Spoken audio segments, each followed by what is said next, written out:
எனக்கென ஏற்கனவே பிறந்த வலிவலோ இதயத்தை கயிறு கட்டி இழுத்த வலிவலோ.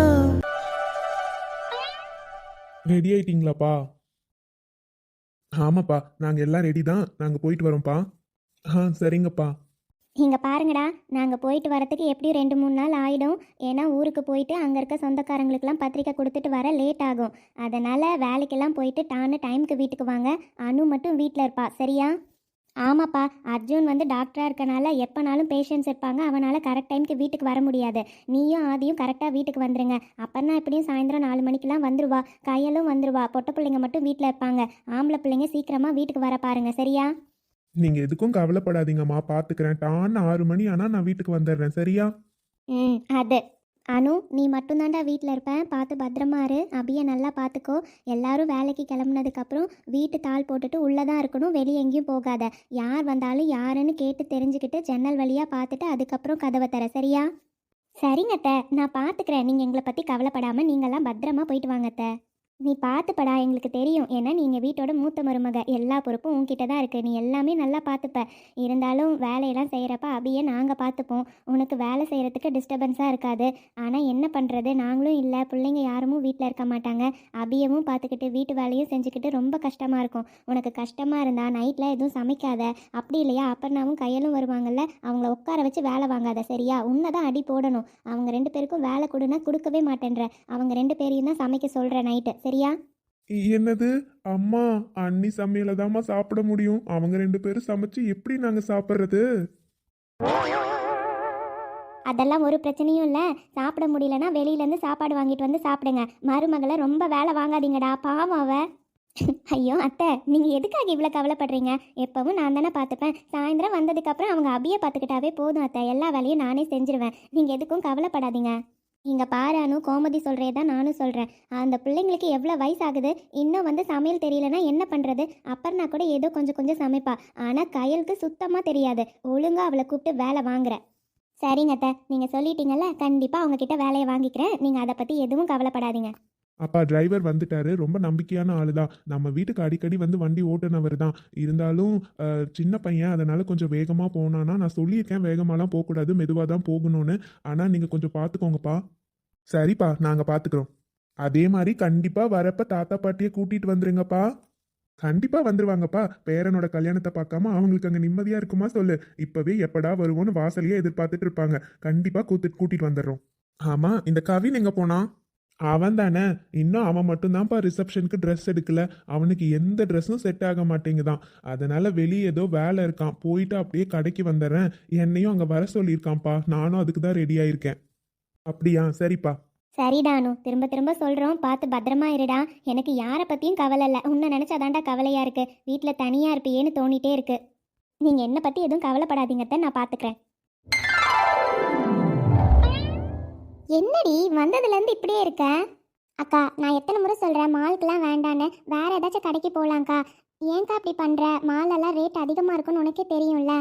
தெரியும் வைஷு, அதுக்காக என்ன பண்ண முடியும்? மாலில் ட்ரெஸ்ஸஸ் எடுத்தோம்னா பிராண்டட் ட்ரெஸ்ஸஸாக உங்ககிட்ட ஒன்று கூட இல்லை. அதனால தானே எடுக்கலான்னு வந்திருக்கோம். வா, சும்மா ஒரு கொஞ்சம் ட்ரெஸ் எடுத்துக்கலாம். கொஞ்ச நாளைக்கு போடு, அதுக்கப்புறம் வேணால் வெளியே பார்த்துக்கோ. சரி, அப்போ ட்ரெண்ட்ஸே போகலாம், வேறு எதுவும் வேண்டாம். சரிடி, வா. என்ன இங்கேயே நின்றுட்டு இருக்க? கடைக்குள்ளே வர மாதிரி ஐடியாவே இல்லையா உனக்கு? வா போகலாம். அக்கா, நீ சொன்னா கேட்கவே மாட்டல்ல. நான் உள்ளே போகிறேன். நீ வந்தாலும் சரி வரலனாலும் சரி, நானே போய் உனக்கு ட்ரெஸ் எடுத்துகிட்டு வர போகிறேன். ஏய் சரி சரி, வரேன், வா போகலாம். அது வா. சரி வைஷு, எந்த மாதிரி ட்ரெஸ்ஸஸ் எடுக்கலான்னு நினைக்கிற? நீ என்னக்கா புதுசாக கேட்குற? எப்பயும் போல தான் டாப் மாதிரி எடுத்தால் போதும்ல. கீழே லெகின்ஸ் இருக்குது, அப்புறம் ஜீன்ஸ் இருக்குது. அதை வச்சு நான் மேட்ச் பண்ணி போட்டுப்பேன்க்கா. ஓகேடா. அப்போது நீ போய் எடுத்துகிட்டு வா. நான் இங்கே ஏதாச்சும் கலெக்ஷன்ஸ் இருக்கான்னு இந்த பக்கம் பார்க்குறேன். ஓகேவா? சரிக்கா. நம்மளாலாம் இவனுக்கு ட்ரெஸ் செலக்ட் பண்ண முடியாதுப்பா. நாம தான் கல்யாண மாப்பிள்ள. ஆனால் நமக்கே நம்ம இவ்வளோ டைம் எடுத்துக்கல. கடகடன்னு போனோமா, ட்ரெஸ்ஸுக்கு மேட்சாக ஒரு ட்ரெஸ் எடுத்தோமா, முடிச்சோமான்னு வந்துட்டோம். ஆனால் இவன் எவ்வளோ நேரம் எடுத்துக்கிறான். எத்தனை கடை தான் ஏறி இடங்குறது? இந்த மாலில் இருக்க எல்லா கடையும் சுற்றியாச்சு. இந்த ஒரு கடையிலையும் அவன் எடுக்கல. என்னால் முடியாது. நீ எடுத்துட்டு வாடா, நான் பாட்டுக்கு கிளம்ப போகிறேன். எந்த ட்ரெஸ் எடுத்தாலும் இந்த ட்ரெஸ்ல இந்த மாடல் சரியில்லை, இந்த ட்ரெஸ்ல இந்த கலர் சரியில்லை. ஹோ, முடியலடா சாமி. அண்ணா, என்னண்ணா, உங்களை எனக்கு ட்ரெஸ் செலக்ட் பண்ண தானே கூப்பிட்டேன். நீங்க என்னன்னா வெளியே வந்து நின்றுட்டு இருக்கீங்க. வந்து செலக்ட் பண்ணி கொடுங்கண்ணா. டேய், எனக்கு வர கோவத்துக்கு. கோவமா? எதுக்குண்ணா? அடிங்க. டேய், நான் தாண்டா கல்யாண மாப்பிள்ள. எனக்கு கூட நான் இவ்வளோ நேரம் ட்ரெஸ் செலக்ட் பண்ணுறதுக்கு எடுத்துக்கலடா. ஆனால் நீ இருக்கியே, உனக்குலாம் என்னால் செலக்ட் பண்ண முடியாதுப்பா. எத்தனை கடை ஏறி இறங்கி நான் டயர்டே ஆயிட்டேன். எனக்குலாம் தெரியாது. போய் நீயே ஒன்று எடுத்துட்டு வா போ. என்னன்னா நீங்க இப்படி சொல்றீங்க? நீங்க தான் சூப்பரா ட்ரெஸ் செலக்ட் பண்ணுவீங்கன்னு கேள்விப்பட்டேனேண்ணா. அதனால தான் நான் உங்களை கூட்டிட்டு வந்தேன். அண்ணா வாங்கண்ணா. டேய், இதெல்லாம் உனக்கே கொஞ்சம் ஓவரா இல்ல? போடா, போய் ஏதோ ஒரு ட்ரெஸ்ஸை கொண்டு வா. எத்தனை கடை ஏறி இறங்கியாச்சு கவின். ஏன் இந்த மாதிரி பண்ணிட்டு இருக்க? உனக்கு ட்ரெஸ் செலக்ட் பண்றதுக்கு இவ்வளோ நேரம் பண்ணிட்டு இருக்க. என்னன்னா நீங்க உங்களோட கல்யாணத்துக்கு எடுக்க போற ட்ரெஸ்ஸுனா நான் அந்த இடத்துல சூப்பரா இருக்க வேண்டாமா? நான் எக்ஸ்பெக்ட் பண்ற மாதிரியே கிடைக்க மாட்டேங்குது. நான் எக்ஸ்பெக்ட் பண்ற மாதிரி கிடைச்சா அதுல வேற கலர் தான் இருக்கு. நாங்கெல்லாம் பிளான் பண்ண கலர் கிடைக்க மாட்டேங்குது. வேற மாதிரி எடுத்தா கலர் கிடைச்சா நான் எக்ஸ்பெக்ட் பண்ற டிசைன் கிடைக்க மாட்டேங்குது. நான் என்னன்னா பண்றது? அதனால தான் இவ்வளோ டைம் ஆகுது. எனக்கு தெரியாது, இன்னும் எத்தனை கடை ஏறி இறங்கினாலும் சரி, இன்னைக்கு கண்டிப்பா ரிசப்ஷனுக்கு ட்ரெஸ் எடுக்காம போறதே இல்லை. சரியா? என்னது? ஆமாண்ணா, கண்டிப்பா இன்னைக்கு ட்ரெஸ் எடுத்துட்டு தான் நம்ம வீட்டுக்கே போறோம். ஹோ, முடியலடா சாமி. ஆனா ஒண்ணுடா, என் கல்யாணத்துக்கே நீ இவ்வளோ அலப்பறை பண்ணிட்டு இருக்கியே, உனக்குன்னு கல்யாணம் ஆகுறப்போ இன்னும் என்னென்ன பாடுபடுத்துவ. அண்ணா, என் கல்யாணத்துக்கெல்லாம் நிறைய பிளான் வச்சிருக்கேண்ணா. அந்த எல்லா பிளானும் கண்டிப்பா எக்ஸிக்யூட் பண்ணியே ஆவேன். அதுக்காக எனக்கு வந்து உங்களை மாதிரி ஒரு மாசத்துல எல்லாம் கல்யாணம் ஃபிக்ஸ் பண்ணக்கூடாது. எனக்கு அட்லீஸ்ட் ஒரு 3 to 4 months ஆச்சும் டைம் வேணும்னா. அப்பதான் என் பிளான் எல்லாம் நான் எக்ஸிக்யூட் பண்ணவே முடியும். அக்கா, இந்த டாப்ஸ்லாம் நல்லா இருக்குக்கா, இதே எடுத்துக்கிறேன். என்னடி நார்மலா போடுற மாதிரி டாப்ஸே கொண்டு வந்திருக்கேன். ஜீனுக்கு போடுற மாதிரி டாப் எதுவும் நீ பார்க்கலையா? அக்கா, இந்த டாப் கூட ஜீன்ஸ்க்கு போட்டால் சூப்பராக இருக்கும்க்கா. அதனால தான் 2-in-1 ப்ராசஸ் தானேக்கா, அதான் இதே கொண்டு வந்துட்டேன். உன்னெல்லாம் என்ன பண்ணுறதுனே எனக்கு தெரியல வைஷு. உனக்கு மாடர்ன் ட்ரெஸ் போடுறது எவ்வளோ பிடிக்கும்னு எனக்கு தெரியும். ஏன் நீ மாடர்ன் ட்ரெஸ் மாதிரி ட்ரெஸ் எடுக்கல? அது அக்கா, நம்ம ஊரை பற்றி தெரிஞ்சே நீ இப்படி கேட்குறியே. நான் காலேஜ் வெளியில் தங்கி படித்தேன், அதனால் மாடர்ன் ட்ரெஸ்ஸஸ்லாம் போட்டேன்க்கா. ஆனால் வேலைக்கு போகிறது நம்ம ஊர் பக்கத்தில். நம்ம வீட்டிலேருந்து போகிறப்ப அந்த மாதிரி ட்ரெஸ் எல்லாம் போட்டுட்டு நான் வெளியே போனேன்னா எல்லாரும் எப்படி பார்ப்பாங்கன்னு உனக்கே தெரியும். ஏதாச்சும் சொல்லுவாங்கக்கா. அம்மாக்கும் அதெல்லாம் பிடிக்காது. அதனால தான் நான். என்ன வைஷு, நீ ஏன் இப்படி பேசிகிட்டு இருக்க? நீ எவ்வளோ தைரியமாக எல்லாத்தையும் ஃபேஸ் பண்ணுவேன்னு எனக்கு தெரியும். இங்கே பாரு, ட்ரெஸ்ஸஸ் நமக்கு பிடிச்ச மாதிரி நாம் போடணும். யார் என்ன பேசினா உனக்கு என்ன? நீ எதுக்கு அதை பற்றிலாம் கவலைப்படுற சொல்லு. பாரு, கம்பெனிக்கு வேலைக்கு போகிற, கொஞ்சம் ட்ரெஸ்ஸஸ் இந்த மாதிரி எடுத்துக்கோ, கொஞ்சம் ட்ரெஸ்ஸஸ் ஜீனுக்கு போடுற டாப் மாதிரி எடுத்துக்கோ. எங்கேயாச்சும் அவுட்டிங்லாம் போகிறப்ப எல்லாரும் இந்த மாதிரி தாண்டி ட்ரெஸ் பண்ணுவாங்க. அப்போ நீ இந்த மாதிரி போட்டால் தான் உனக்கும் கம்ஃபர்டபுளாக இருக்கும். சொன்னால் கேளு. மற்றவங்களுக்காக நம்ம எப்பயும் வாழக்கூடாது வைஷு. நமக்கு என்ன பிடிச்சிருக்கோ அதை செஞ்சால் மட்டும்தான் நம்மளால் லைஃப் லாங் சாட்டிஸ்ஃபைடாக சந்தோஷமாக இருக்க முடியும். நீ ஒன்றும் ரொம்ப மோசமாலாம் ட்ரெஸ் போட போகிறதில்ல. ஜீனுக்கு டாப் போட போகிற, இதில் என்ன தப்பு? இப்போல்லாம் எல்லாருமே அந்த மாதிரி போட ஆரம்பிச்சிட்டாங்க, புரியுதா? இங்கே பாரு, உனக்கு இந்த மாதிரி ட்ரெஸ்ஸஸ் பிடிக்கும்னு எனக்கு நல்லா தெரியும். ஒழுங்காக இந்த மாதிரி டாப்பில் ஒரு 5 to 6 டாப்ஸ் எடுக்கிற. அக்கா, அம்மா ஏதாச்சும். ஏய், அம்மா என்னைக்குடி நம்ம ட்ரெஸ் பண்ணுறதுல தப்பு சொல்லியிருக்காங்க? அவங்களுக்கு மற்றவங்க முன்னாடி நல்லா இருக்கணும், அவ்வளோதானே தவிர இந்த ட்ரெஸ்ஸு போட்டால் என் பொண்ணு இப்படி ஆயிடுவா அப்படின்லாம் அம்மா என்றைக்கும் நினைக்க மாட்டாங்க. எப்போவும் தைரியமாகவும் போல்டாக இருக்கணும்னு தான் நினைப்பாங்க. உனக்கு தெரியும்ல, அம்மாலாம் எதுவும் சொல்ல மாட்டாங்க. நீ எடுத்துக்கோ. இருந்தாலும் இங்கே பாரு வைஷு, இப்படியே பேசிகிட்டு இருந்தீங்கன்னா எனக்கு செம்ம டென்ஷன் ஆகுது. ஒழுங்காக இந்த ட்ரெஸ்ஸை போய் போட்டுட்டு வா, நான் பார்க்குறேன் எப்படி இருக்குன்னு. இதுக்கு மேட்சாக ஜீனும் வச்சுருக்கேன் பாரு, எடுத்துகிட்டு போ. ஏய், அந்த டாப்பை குடுடி, இதை எடுத்துகிட்டு போ. சரிக்கா. போடி போ, ட்ரெஸ்ஸிங் ரூமில் மாற்றிட்டு வா. நல்லா ஞாபகம் வச்சுக்கோ வைஷு, எல்லாத்தையும் சுற்றி முற்றி பார்த்துட்டு அதுக்கப்புறமா ட்ரெஸ் சேஞ்ச் பண்ணு, ஓகே? சரிக்கா, எனக்கு தெரியாதா? நான் எப்பவும் செக் பண்ணாமல் ட்ரெஸ் சேஞ்ச் பண்ண மாட்டேன், உனக்கு தெரியும்ல. நான் பார்த்துக்கிறேன். சரி, சீக்கிரம் மாற்றிட்டு வா, நான் வேறு ட்ரெஸ் இருக்கான்னு பார்க்குறேன். சரி, அந்த சைடு போய் பார்ப்போம், வேறு கலெக்ஷன்ஸ் இருக்கும். அட, இங்கே கூட நிறைய கலெக்ஷன்ஸ் இருக்கு. அவள் வரட்டும், இங்கே பார்க்க சொல்லணும். அக்கா, வைஷு சூப்பராக இருக்குடா. உண்மையாகவே நல்லா இருக்காக்கா? ஆமாம் வைஷு, இந்த மாதிரி டாப் போடுறதுல என்னடா தப்பு இருக்குது? அதெல்லாம் ஒரு தப்பும் இல்லை. நான் இன்னும் ஒரு 4 டாப் எடுத்து வச்சுருக்கேன். அதுவும் பாரு, இதே சைஸ் தான். சைஸ் கரெக்டாக இருக்குல்ல? சைஸ்லாம் கரெக்டாக இருக்குக்கா. சரி, போய் பார்த்துட்டு வா. இங்கே பாரு, இங்கேயும் நிறைய ட்ரெஸ் கலெக்ஷன் இருக்குது வைஷு. இங்கேயும் பாரு. ம். சொல்ல சொல்ல கேட்காம நீ இதில் 5 ட்ரெஸ் அதில் 5 ட்ரெஸ்ன்னு 10 ட்ரெஸ் எடுத்து கொடுத்துருக்க. எவ்வளோ ரேட் ஆகும்? இதில் தனியாக ஜீன் வேறு ஒரு 5 தனியாக எடுத்து கொடுத்துருக்க. லெகின் வேறு ஒரு 10 எடுத்து கொடுத்துருக்க. என்னக்கா, லெகின்லாம் என்கிட்ட இருக்குன்னு சொன்னால் கூட கேட்கல. ஏய், என்ன வைஷு நீ? நானே ரொம்ப கம்மியாக தான் ட்ரெஸ் எடுத்து கொடுத்துருக்கேன்னு நினச்சிட்ருக்கேன். நீ வேற இப்படி சொல்லிட்டு இருக்க. நான் இன்னும் ஒரு 5-6 ட்ரெஸ்ஸாச்சும் எடுக்கணும்னு நினச்சேன். ஆனால் முடியல. சரி, ஓகே விடு. நெக்ஸ்ட் மந்த் கண்டிப்பாக நான் எடுத்து தரேன். என்னக்கா நீ இப்படி சொல்லிட்டு இருக்க? நீ எடுத்து கொடுத்ததே அதிகம் தெரியுமா? இதுக்கே எவ்வளோ பில் வந்திருக்கும்னு எனக்கு தெரியும். நீ என்கிட்ட சொல்லணும்னா எனக்கு தெரியாதா? ஒவ்வொரு ட்ரெஸ்ஸும் என்னென்ன ரேட்டுன்னு நான் பார்த்துட்டு தான் இருந்தேன். இங்கே பாரு வைஷு, இதுதான். இதுக்கப்புறம் நீ காசை பற்றி பேசவே கூடாது. என்னைக்காச்சும் உனக்கு நான் கணக்கு பார்த்துருக்கேனாடி. ஏதோ என்னால் முடிஞ்சதை அப்பப்போ நான் செய்கிறேன், அவ்வளோதான். சரியா? இங்கே பாரு, இதுக்கப்புறமும் என்னால் என்ன முடியுதோ நான் செஞ்சுட்டு தான் இருப்பேன். வேண்டான்லாம் சொல்லவே கூடாது. கல்யாணம் ஆயிடுச்சுன்னா ஏன் அம்மாக்கும் தங்கச்சிக்கும் செய்யக்கூடாதுன்னு என்ன சட்டம் இருக்கா என்ன? நீ சொன்னால் மாற்றிக்கவா போகிற? எப்போவும் நீ சொல்கிறதுல தான் நிற்ப. அக்கா, அவ்வளோதான், கிளம்பிட்டோம்ல. இப்போ போகிறப்ப நம்ம எப்பயும் போகிற அந்த டீ கடை இருக்கும்ல, அங்கே போயிட்டு நல்லா மசாலா டீ குடிச்சிட்டு அப்புறமா ஃபிங்கர் சிப்ஸ் சாப்பிட்டுட்டு போகலாமா? அவ்வளோதானடி, வா போகலாம். முதல்ல அந்த கடைக்கு தான் போகிறோம். ஓகே? ம். வைஷு, அந்த பக்கம் திரும்பி பாரு. அது உன்னோட மாமாவும் கவினும் தானே நிற்கிறாங்க. ஆமாக்கா, அவங்க 2 பேரும் தான். வாக்கா, போய் ஒரு வார்த்தை பேசிட்டு அப்புறமா கிளம்பலாம். ம், சரிடி, வா. போங்கண்ணா, இந்த கடையிலயும் எனக்கு கலெக்ஷன்ஸ் பிடிக்கல. நம்ம வேற கடைக்கு போலாம் வாங்க. டே கவின், சத்தியமா என்னால முடியல. எனக்கு பசியா ஆரம்பிச்சிருச்சு. என்னடா பண்ணிட்டு இருக்க? இத்தனை கடை ஏறி இறங்கியும் உனக்கு ஒரு Dress கூடவா கிடைக்கல? ஆமாண்ணா, வாங்க போலாம்.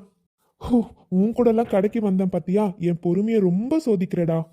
என்னால முடியல. மாமா, அட வாங்க. என்ன நீங்க 2 பேரும் இங்க வந்திருக்கீங்க? சர்ப்ரைஸ் தான் போங்க. நீங்க என்ன மாமா, ரொம்ப டென்ஷனா பேசிட்டு இருந்த மாதிரி இருந்தது? அதை ஏமா கேட்குற? இவனுக்கு ட்ரெஸ் செலக்ட் பண்ணுறதுக்குள்ள போதும் போதும்னு இருக்கு. கல்யாணத்துக்கு கல்யாண மாப்பிள்ள நான், எனக்கே ட்ரெஸ் எடுத்தாச்சு. ஆனால் இந்த சார் இன்னும் ட்ரெஸ் எடுக்கல. இது வரையும் காலையிலேருந்து எத்தனை கடை ஏறி இறக்கியிருக்கான் தெரியுமா? இன்னும் ஒரு ட்ரெஸ்ஸை செலக்ட் பண்ண மாதிரி தெரியல. அதான் அடுத்த கடைக்கு போகணுமா, கூப்பிட்டுட்டு நின்னா செம்ம டென்ஷன் ஆயிடுச்சு. அதான் கத்திட்டு இருந்தேன். ஓ, அப்படியா? ஆமா, நீங்க 2 பேரும் என்ன இங்க? என்ன நீ பேசவே மாட்டேன்றீங்க, அமைதியாவே இருக்கீங்க? வந்ததுல இருந்து உங்க தங்கச்சி மட்டும்தான் வாயடிச்சுட்டே இருக்காங்க. அது ஒன்றும் இல்லை கவின், இவ பேசிட்டு இருந்தாலா? சரி, இவ பேசி முடிக்கட்டும், அதுக்கப்புறம் நான் பேசலாம்னு நினச்சேன். நீங்களே அதுக்குள்ளே கேட்டுட்டீங்க. வைஷுக்கு நெக்ஸ்ட் மந்த்து வேலைக்கு போகிறாள். அதனால் அவகிட்ட எல்லாம் காலேஜில் போட்ட ட்ரெஸ்ஸஸ் தான் இருக்குது. சரி, கொஞ்சம் பிராண்டட் ட்ரெஸ்ஸஸ் எடுக்கணும்னு நினச்சேன். அதான் கூட்டிகிட்டு வந்தேன். ஓ அப்படியா? ஓகே ஓகே அண்ணி. ஆமாம், நீங்கள் என்ன இன்னமா ட்ரெஸ் எடுக்கல? நான் என்ன அண்ணி பண்றது? நானும் எத்தனை கரை ஏறி இறங்கிட்டேன் அண்ணி. எனக்கு எந்த ட்ரெஸ்ஸுமே பிடிக்க மாட்டேங்குது. நான் எதிர்பார்க்குற மாதிரி மாடல் கிடைச்சா கலர் கிடைக்க மாட்டேங்குது, கலர் கிடைச்சா மாடல் கிடைக்க மாட்டேங்குது. நான் என்ன அண்ணி பண்றது? அதான் அண்ணாவை இழுத்துக்கிட்டு போயிட்டு இருக்கேன். அவரு டென்ஷன் ஆகுறாரு. இருந்தாலும் பரவாயில்ல, வந்துதான் ஆகணும் தம்பிக்காக. ம், அது சரிதான். ம், மாமாவும் அக்கா கிட்ட பேசாமல் நிற்கிறாரு, அக்காவும் மாமா கிட்ட பேச மாட்டேன்றாளே. இப்போ நாம் 2 பேரும் இங்கேருந்து கிளம்புனா மட்டும்தான் அக்காவும் மாமாவும் கொஞ்ச நேரமாச்சும் பேசிப்பாங்க. கரெக்டு, இந்த கவினை கூப்பிட்டுட்டு நாம் கிளம்ப வேண்டியதுதான். ஆனால் என்னென்னு சொல்லி கூட்டிகிட்டு போகிறது? இப்படி சொல்லி பார்க்கலாம். அண்ணாவும் அண்ணியும் பேசிக்கவே மாட்டேன்றாங்களே. அவங்க 2 பேரும் பேசிக்கணும்னா நாங்கள் 2 பேரும் இருக்கக்கூடாது. ஒரு வேலை பண்ணலாம். இந்த பட்டர்ஃப்ளையை நமக்கு ட்ரெஸ் செலக்ட் பண்ண சொல்லுவோம், பார்க்கலாம். இந்த பட்டர்ஃப்ளை எடுத்து கொடுக்குற ட்ரெஸ்ஸாச்சும் நமக்கு பிடிக்குதான்னு. இதுதான், வேற வழியே இல்லை. வைஷு, என்னடா அது 2 பேரும் ஒரே டைம்ல கூப்பிட்டுக்கிறீங்க? என்ன? அது ஒன்றும் இல்லை மாமா, உங்கள் தம்பிக்கு தான் ட்ரெஸ்ஸு செலக்ட் பண்ணவே தெரியலல்ல, அதான் நான் செலக்ட் பண்ணி கொடுக்குறேன் மாமா. அட, நாம நினைச்சது இவளும் சொல்றா. ஏய் வைஷு, என்னக்கா? என்னடி இது? அவர் ஏதாச்சும் நினைக்க போறாரு? அண்ணி, நான்லாம் எதுவும் நினைக்கல. நானே அதுக்கு தான் அண்ணி கூப்பிட்டேன். நானும் ரொம்ப நேரமாக செலக்ட் பண்ணி பார்த்தேன். என்னால் முடியல அண்ணி. அதான் வேற யாராச்சும் ஒரு சஜஷன் கொடுத்தா நல்லா இருக்குமேன்னு தோணுச்சு. உங்களுக்கு ஆட்சேபணம் இல்லைன்னா நான் வைஷுவை கூட்டிகிட்டு போட்டுமா அண்ணி? உங்களுக்கு ப்ராப்ளம் இல்லைன்னா எனக்கு ஒன்றும் ப்ராப்ளம் இல்லை கவின், கூட்டிகிட்டு போங்க. சரிங்க அண்ணி. வைஷு வரீங்களா? சிந்தி விடும் முதல் மழை வந்து விடும் முதல் அலை எந்திருக்கும் முதல் வர சுந்தரிக்க சொந்தமாகவே காதல் வந்ததா காதல் வந்ததா காதல் வந்ததா. இப்போ என்ன பண்றது? கையும் ஓடல காலும் ஓடலையே. அந்த மாப்பிள்ளை தம்பி திடீர்னு இப்ப வரேன்னு சொல்லிட்டாரு. உடனே எல்லாத்தையும் ரெடி பண்ணணுமே. இவளை கூப்பிட்டு முதல்ல ரெடியாக சொல்லணும். ஏ சரஸ்வதி, ஏ நித்யா, வரேங்க. என்னங்க? ஏய் சீக்கிரமா போய் இவளை ரெடி பண்ணுடி. மாப்பிள்ளை வீட்ல இருந்து வராங்க. அந்த மாப்பிள்ளை தம்பி இந்த பக்கம் ஏதோ வேலையா வந்தாப்லையா, அதனால அப்படியே நித்யாவை பார்த்துட்டு போறேன்னு சொல்றாரு. இப்பதான் ஏன் ஃபோன் பண்ணாங்க, வந்துட்டே இருக்காராம். சீக்கிரம் டி போய் இந்த பிள்ளைய ரெடி பண்ணு போ. என்னங்க சொல்றீங்க? நான் தான் உங்ககிட்ட எத்தனை முறை சொல்லிட்டே இருக்கேன், இந்த மாப்பிள்ளைக்கு என் பிள்ளைய கல்யாணம் பண்ணி கொடுக்கறதுல எனக்கு விருப்பம் இல்லைன்னு. சும்மா திரும்ப திரும்ப இதையே சொல்லிட்டு இருக்கீங்க. அவரெல்லாம் வீட்டுக்கு வர வேணான்னு சொல்லுங்க. அப்படியே வந்தாலும் என் பிள்ளைய ரெடி பண்ணி என்னால் நிற்க வைக்க முடியாது. என்னடி திரும்பியும் பழையபடி ஆரம்பிக்கிற? இங்க பாரு, நான் இப்ப நல்ல மூட்ல இருக்கனால அமைதியா இருக்கேன். திருப்பி 2 அடிக்கிறதுக்கு எனக்கு ரொம்ப நேரம் ஆகாது. இப்ப எனக்கு நீ என்ன பண்ணுவியோ தெரியாது. உன் புள்ளைய புடவை கட்டி இங்க நிக்க வைக்கிற. நீ என்ன பண்ணாலும் சரியா, என்னால் அதை முடியாது. ஏண்டி உங்களுக்குலாம் என்னடி வலிக்குது? அவன் எவ்வளவு பெரிய பணக்காரன்னு தெரியுமா? அவனுக்கு கல்யாணம் பண்ணி கொடுத்தா உன் புள்ள ஒன்றும் கஷ்டப்பட மாட்டா. போய் நல்ல சொகுசா ராணி மாதிரி வாழுவா. அப்படிதான் அவன் வாழ வைப்பான். புரியுதா? போய் ஒழுங்கா அவளை ரெடி பண்ணி கூட்டிட்டு வர. ஏ நித்யா, இப்ப நீ போய் ரெடியாகி வரல, அன்னைக்கு சொன்னதை நடத்தாம விட மாட்டேன். உன் அம்மா உயிரோட வேணும்னா நீ போய் ரெடியாகி வந்து நிக்கிற. அந்த மாப்பிள்ளை பையன் ஏதாச்சும் உன்கிட்ட கேட்டா இந்த கல்யாணத்துல விருப்பம் இல்லை அப்படின்னு ஏதாச்சும் உன் வாயில இருந்து வந்துச்சு, அதுக்கப்புறம் நாளைக்கு விடியறப்ப உன் அம்மா உயிரோட இருக்க மாட்டா, பாத்துக்கோ. அப்பா இல்லப்பா, நான் போய் ரெடி ஆகுறேன்ப்பா. நீங்க என்ன சொன்னாலும் நான் செய்யறேன்ப்பா. அம்மா எனக்கு வேணும்ப்பா. அம்மாவை மட்டும் எதுவும் பண்ணிடாதீங்கப்பா. நான் இப்பவே போய் ரெடி ஆகுறேன்ப்பா. அது ஓடி. நித்யா, அம்மா நீங்க அமைதியா இருங்கம்மா. எனக்கு வேற வழி தெரியல. நீங்க உள்ள வாங்க. ஏய் சீக்கிரமா ரெடியாகி வரீங்க. கடவுளே, எனக்கு எதுக்கு இந்த மாதிரி ஒரு வாழ்க்கையை கொடுத்த? இந்த மாதிரி கஷ்டத்தை கொடுக்கறதுக்கு என்ன நீ பொறுக்க வைக்காம இருந்திருக்கலாம்ல. எனக்கு அப்பா அம்மா 2 பேர் இருந்தோம். அப்பா பாசம் என்னைக்கு எனக்கு கிடைச்சதே கிடையாது. இப்போவும் எனக்கு அம்மா தான் எல்லாமே. அவங்கள என்னால் என்னைக்கும் இழக்க முடியாது. இந்த கல்யாணம் நான் பண்ணிக்கலன்னா எங்கள் அப்பா கண்டிப்பாக எங்கள் அம்மாவை கொன்னுடுவேன்னு சொல்கிறாரு. எனக்கு எங்கள் அம்மா வேணும். அதுக்காக என்ன நடந்தாலும் பரவாயில்ல, என் வாழ்க்கையவே நான் அடகு வைக்க ரெடியாக தான் இருக்கேன். நான் எந்த ஜென்மத்தில் எந்த பாவம் பண்ணனோ தெரியல. அதனால தான் இந்த ஜென்மத்தில் பிறந்ததுலேருந்து கஷ்டத்தை மட்டும் அனுபவிச்சிருக்கேன். சாகிற வரையும் கஷ்டம் மட்டும் இருக்கணுன்றதுக்காக தான் என்னை படைச்சியா? ஏன் நித்யா இப்படி பண்ற? என்னை பத்தி எதுக்கு நீ யோசிக்கிற? இங்க பாரு, நான் வாழ்ந்து முடிச்சவ நித்யா. ஆனா நீ அப்படி இல்லம்மா. இனிமே தான் உனக்கு வாழ்க்கையே இருக்கு. நீ என்னன்னா எனக்காக இந்த மனுஷன் கிட்ட இப்படி பண்ணிட்டு இருக்கியே, நீ எதுக்கு இப்படி ரெடியாகி உட்காந்துருக்க? அதெல்லாம் ஒன்றும் வேண்டாம். அவனால முடிஞ்சதை அவன் பார்த்துக்கிட்டோம். என் பிள்ளைய நான் இருக்கிற வரையும் கண்டிப்பா இந்த மாதிரி ஒரு வாழ்க்கையை அமைச்சு கொடுக்க நான் விடவே மாட்டேன் நித்யா. இங்க பாரு, உடனே போய் ட்ரெஸ்ஸை மாத்து. முதல்ல இதெல்லாம் கழட்டி போடு. இல்லம்மா, எனக்கு நீங்க வேணும். எனக்கு நீங்களாச்சும் வேணும்மா. ஏய், அவன் சொன்னா அதெல்லாம் செய்வான் நீ நினைக்கிறியா? உங்க அப்பனுக்கு வாய் மட்டும்தான். சவடாலாம் 2 திட்டுவான், அடிப்பான், அவ்வளோதான். மற்றபடி இதுக்கெல்லாம் அவனுக்கு தைரியம் இல்லை நித்யா. சொன்னா கேளு. அவனால முடிஞ்சதை அவன் பார்த்துக்கிட்டோம். தயவு செஞ்சு நான் சொல்றத கேளுமா. கல்யாணத்துல அதுக்கப்புறம் எவ்வளவோ இருக்குடி வாழ்க்கை. அதெல்லாம் நித்யா, ஒரு அம்மாவா என்னால் இதை ஏத்துக்கவே முடியல. எனக்கு வேற வழி தெரியலம்மா.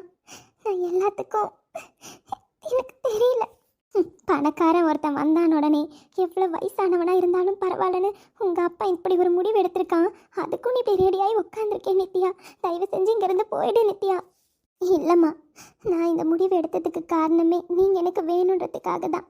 உங்களெல்லாம் தனியாக என்னால் இவர் கூட விட்டுட்டு போக முடியாதும்மா. நீங்கள் எப்போவும் என் கூட இருக்கணும்மா. எனக்கு அது மட்டும் போதும். என் தலையில் கடவுள் இதை தான் எழுதியிருந்தா அதை தானம்மா நடக்கும். என் தலையில் என்ன எழுதியிருக்கோ அதுவே நடக்கட்டும்மா. என் தலை விதிப்படி எல்லாம் நடக்கட்டும். நித்யா, நாம ஒன்று பண்ணுவோம். இதை உங்கள் அண்ணாக்கு அவங்க அப்பனுக்கு தெரியாமல் ஃபோன் பண்ணி சொல்லி பார்க்கலாம் நித்யா. உங்கள் அண்ணன் வந்து சொன்னால் இவர் கேட்க சான்ஸ் இருக்குல்ல. என்னம்மா நீ? அண்ணா எனக்கு எல்லாம் செய்யுதுதான். ஏன் எவ்வளவோ செஞ்சுருக்குதான். நான் இல்லைன்னா சொல்ல மாட்டேம்மா. ஆனால் அது எதுவுமே அப்பாவுக்கு தெரியாதுல்லம்மா. அப்பாவுக்கு தெரியாமல் மறைமுகதானமாக எனக்கு அண்ணா எல்லாமே செஞ்சிச்சு. அப்பாவை எதிர்த்து நின்று அண்ணாவால் எதுவுமே செய்ய முடியாதும்மா. அண்ணாவாலையும் முடியாது. கண்டிப்பாக அப்பா அண்ணாவையும் திட்டியோ அடிச்சியோ இந்த மாதிரி பிளாக்மெயில் பண்ணி இந்த விஷயத்த செய்ய வைக்கதாமா போகிறாரு. இதுக்கு எதுக்குமா அண்ணா கிட்ட சொல்லணும்? அண்ணாவாச்சும் சந்தோஷமாக இருந்துட்டு போட்டோம். நித்யா, அண்ணா கிட்ட ஒரு வார்த்தை சொல்லி பார்க்கலாண்டா. சொன்னாலும் நான் இப்போ சொன்னது நடக்கும். இந்த வீட்டில் அப்பாவோட பேச்சை மீறி யாராலையும் எதுவும் செய்ய முடியாதும்மா. அண்ணா எவ்வளோ ட்ரை பண்ணாலும் கடைசியில் அப்பா நினச்சது நடத்தி காட்டுவார். என்னால் முடியலம்மா. அண்ணா சந்தோஷமா இருக்கட்டும்மா. அவன் எங்கேயோ இருக்கனால தான் நிம்மதியாகவும் சந்தோஷமாகவும் இருக்கான். அவன் நிம்மதியாக கெடுக்க வேண்டாமா. ஆனா நித்யா, இந்த விஷயத்தை அவன்கிட்ட சொல்லாம நம்ம செஞ்சோம்னா அவனுக்கு விஷயம் தெரிய வரப்ப அவன் எவ்வளவு கோவப்படுவான், எவ்வளவு வருத்தப்படுவான். அதெல்லாம் உனக்கு புரியுதா இல்லையா? எல்லாம் புரியுதுமா. என்ன பண்றது? வேண்டாமா. ஐயோ கடவுளே, உனக்கு கண்ணே இல்லையா? என் புள்ள வாழ்க்கை இப்படி நாசமா போகுதே. ஒரு பெத்த தாயா இருந்துட்டு என்னால் இதை பார்க்க முடியலையே. என்ன சீக்கிரம் எடுத்துக்கோ. இந்த மாதிரி ஒரு கஷ்டத்தை என் புள்ள அனுபவிக்கிறத பார்க்குற சக்தி எனக்கு இல்லை கடவுளே. என் பிள்ளைக்கு ஒரு நல்ல வழி காட்டு.